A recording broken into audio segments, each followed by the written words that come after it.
So what's up mga kalodi mo ko for today's videos. Bumili pala ako ng salamin worth of 250 pesos.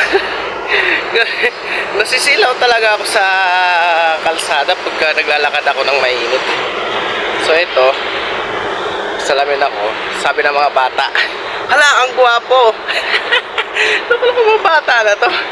Nambola pa. Ay, Diyos ko. Pagsuot ko pa lang hala, ang gwapo. Napala ko talaga itong mga bata na to. Walang magawa sa buhay. So yan. Siyempre nag-ano tayo ngayon.